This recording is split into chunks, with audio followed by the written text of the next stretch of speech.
today is whether the NBI has an authority to execute the ICC warrant. And we don't need to assume that there is an ICC warrant because it has already been unsealed, therefore it's already published in the website of the ICC. Now, it's not the warrant itself that we will be questioning because obviously we do not have the authority to question the ICC warrant itself, but rather the acts of the NBI in executing the warrant. Now, the NBI is citing 3 bases, and we will need to go through each of them. One is the Constitution, of course. Second is the Rome Statute, and finally, RA 9851. And these are also the same sources being cited by various commentaries. Are you able to hear me? Yes, I can hear you. The RA 9851 was passed during the term of President GMA. But the issue, the primary issue being asked by the public is whether or not an ICC warrant can be enforced in the Philippines without going through the domestic courts. Right.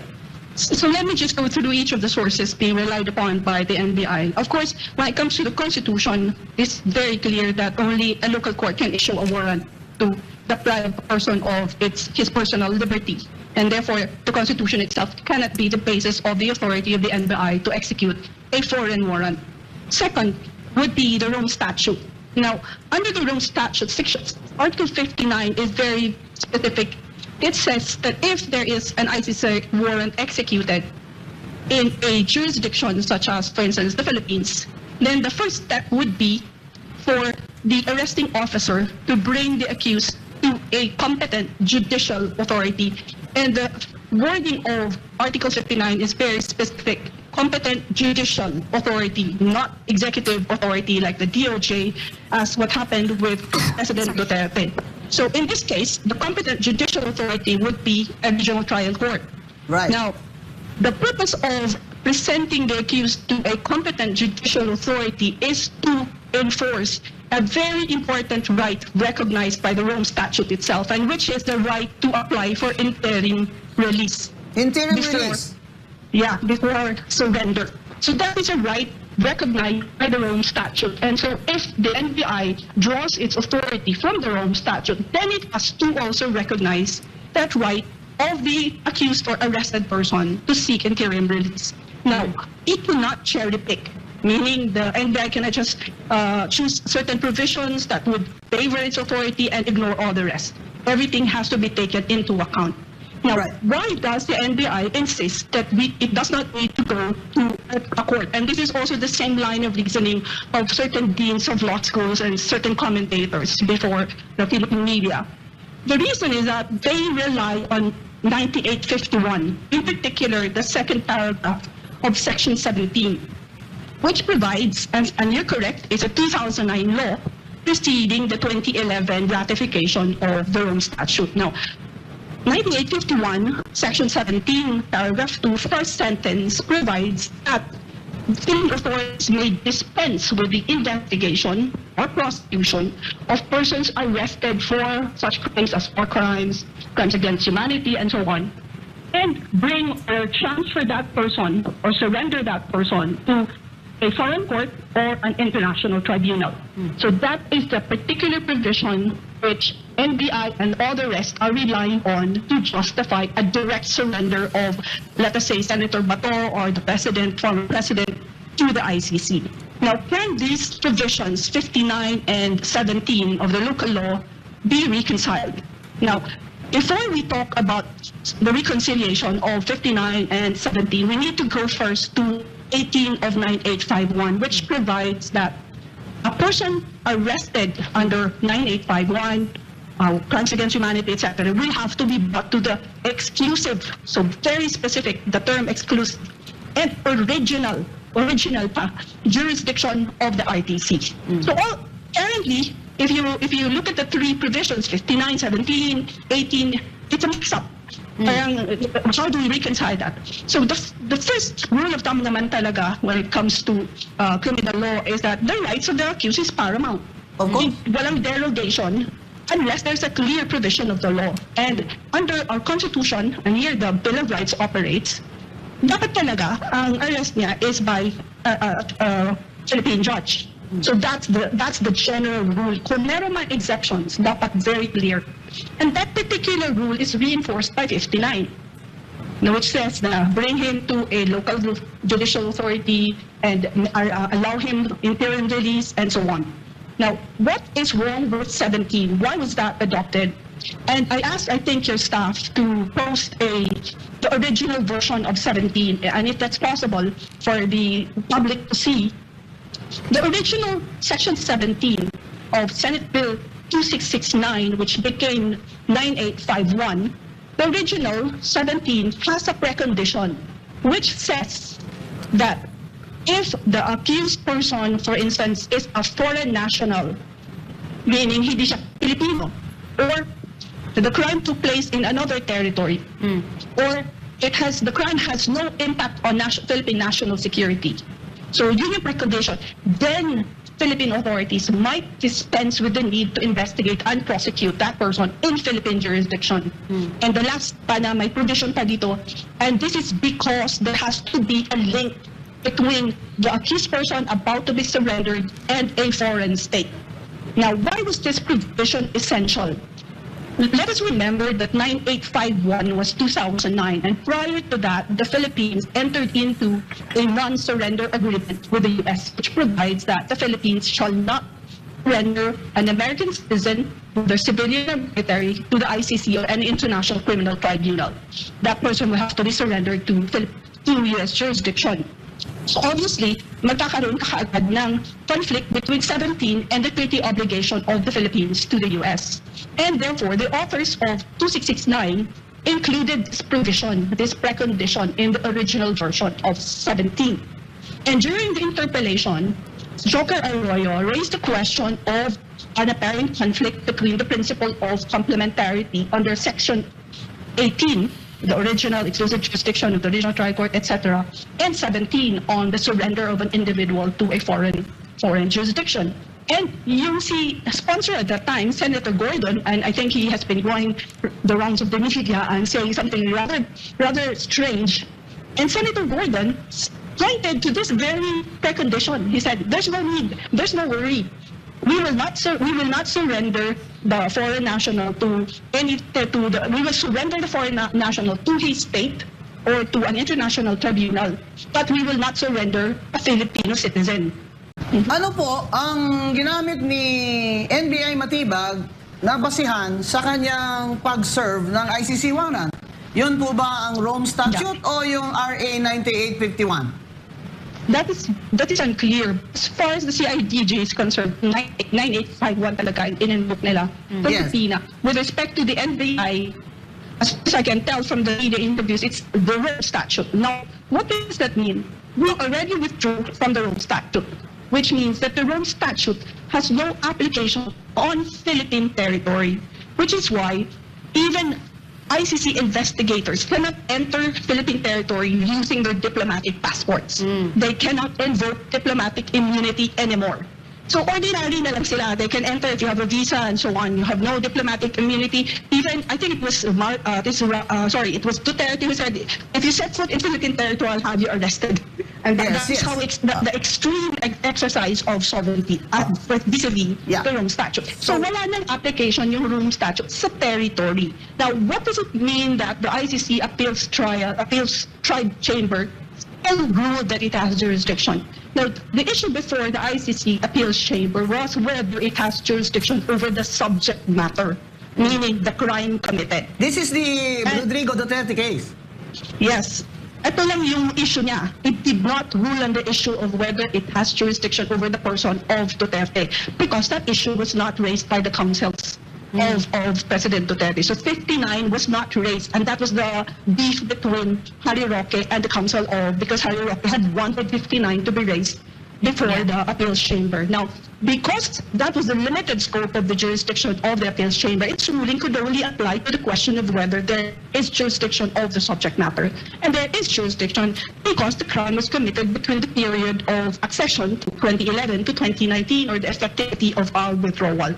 Now, as far as the instruments of the ICC can be enforced in Philippine territory. Now here, we're talking here about territory na, not just the acts, not just the crime or the person. Territory na to.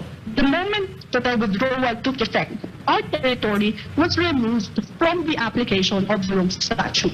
So nothing of the Rome Statute can apply to us anymore. That's the rule. Now, with respect to the warrant, as I said, kahit na yung diplomatic passports nila, hindi pwede i-recognize. Kahit na yung kanilang diplomatic immunity can no longer be recognized in Philippine territory. Much more yung warrants of arrest, which would deprive a person in Philippine territory of its liberty. And in fact, supersede the Constitution and RA 9851 if we take the extreme interpretation adopted by the NBI and the Executive Department that 9851 by reason of 17 means we can just go ahead and surrender the person to the ICC, notwithstanding Article 50. So in the De La Rosa case, we have a situation where ang warrant galing sa ICC. Tapos gustong i-enforce ng NBI. Ang sinasabi naman ng NBI, ang pag-enforce niya ay ayon sa RA 9851. Correct? Yeah. Correct.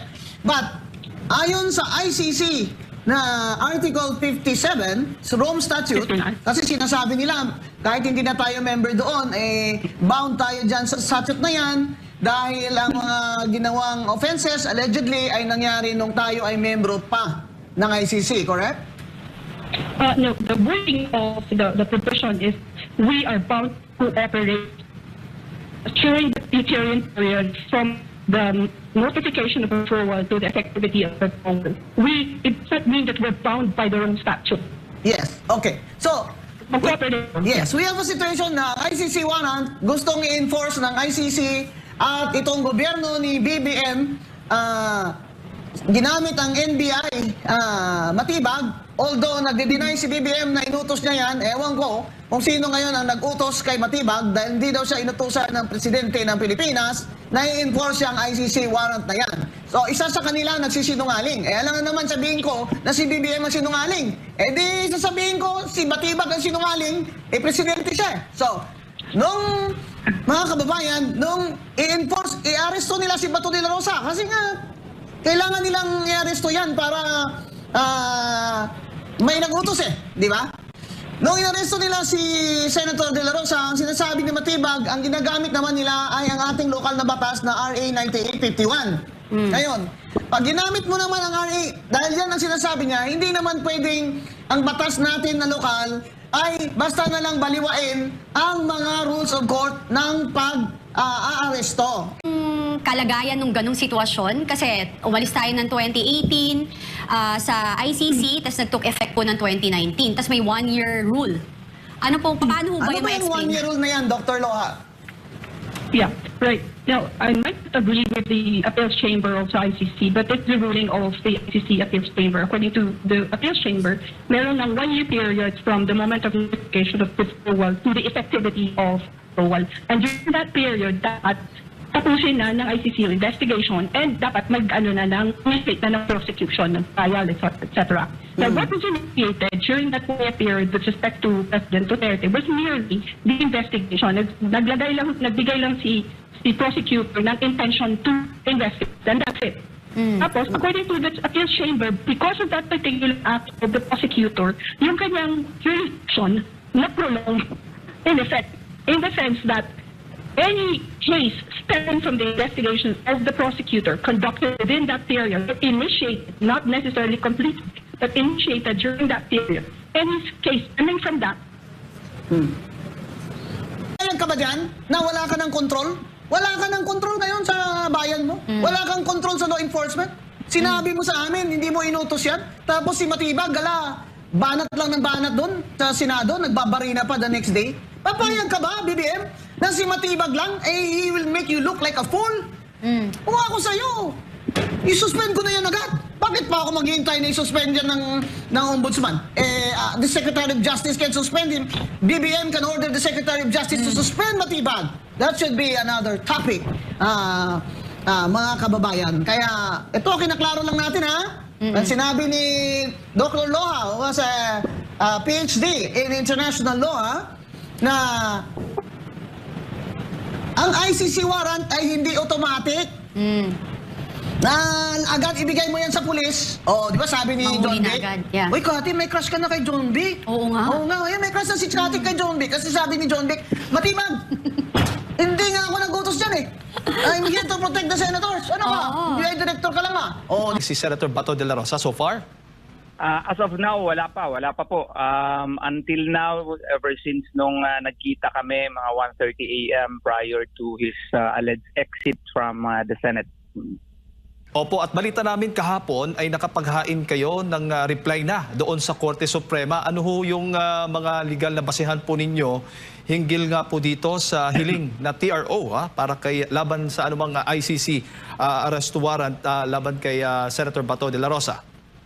Well, essentially, ang sabi namin, nag-file kami mga 7:20 p.m. Ngayong araw pa sana yung deadline namin, pero we thought it best to file it today para mawala na yun sa isip namin at saka to also give time for the Supreme Court also to really study it, no?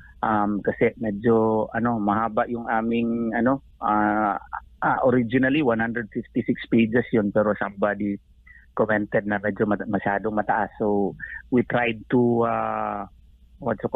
trim it down to 117 pages. Ang aming sabi lamang doon, no, sana hindi tayo masubjudice kasi pending ito, pero essentially yung mga essential points lang. So the public, I have to balance also the right of the public to know. Ang sabi namin doon is essentially ang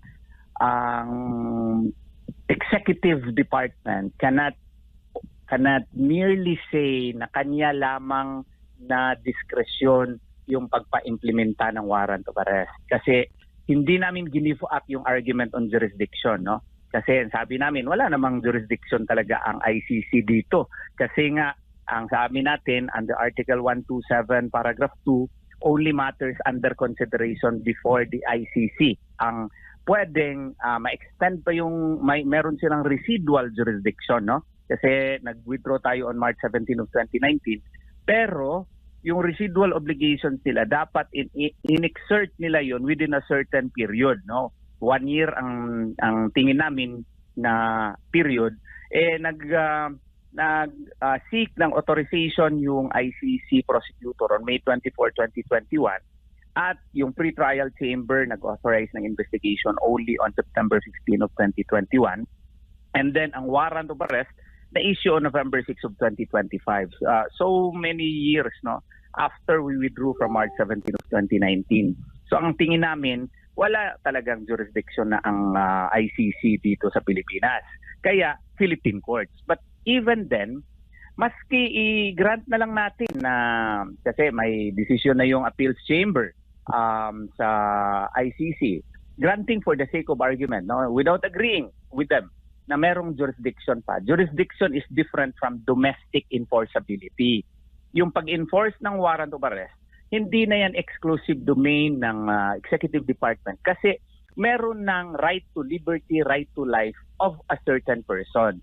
Yung if you already affect the person's right to liberty or to his right to life, by constitutional function, sa talaga yan, sa judiciary yan. So dapat may involvement na yung ating Bill of Rights. Kasi nga po, yung Bill of Rights natin was precisely enshrined in the 1987 Constitution to check on government excesses. After nung martial law, kailangan natin maglagay talaga ng Bill of Rights para ma-check natin yung dictatorship, executive dictatorship, Marcos dictatorship noon. Kaya nga ngayon, since the ICC warrant would touch on the person's liberty kay Senator De La Rosa, dapat ito idaan talaga sa korte natin. It does not, a foreign or international request cannot automatically override the Philippine Bill of Rights. And sa atin naman, yung probable cause for arrest within Philippine territory must still pass through Philippine constitutional processes. Ang aming palaging sinasabi sa aming reply, hindi pwede i-implementa yan without a valid Philippine court-issued warrant of arrest simply because of the fact dahil sa yung surrender or extradition na nakalagay sa Section 17 Sa extradition, meron tayong rules of procedure dyan, promulgated by the Supreme Court. Pero yung surrender aspect, wala tayong rules of procedure po dyan. Hindi natin kinopya lahat sa Rome Statute yung procedure dyan. Kasi nga po, na-trace namin doon sa interpellation when the law was framed or crafted by the Senate based on the deliberations by Senator Ligarda upon Senator Gordon. Kasi Senator Gordon pa lang sponsor niya. Nakita talaga doon na yung surrender mechanism would need a law. It would need a specific separate law for it to be implemented in the Philippines. Wala tayo niyan eh. Kaya nga nag-propose kami sa aming petition, kung wala yan, why don't we apply the extradition rules, no?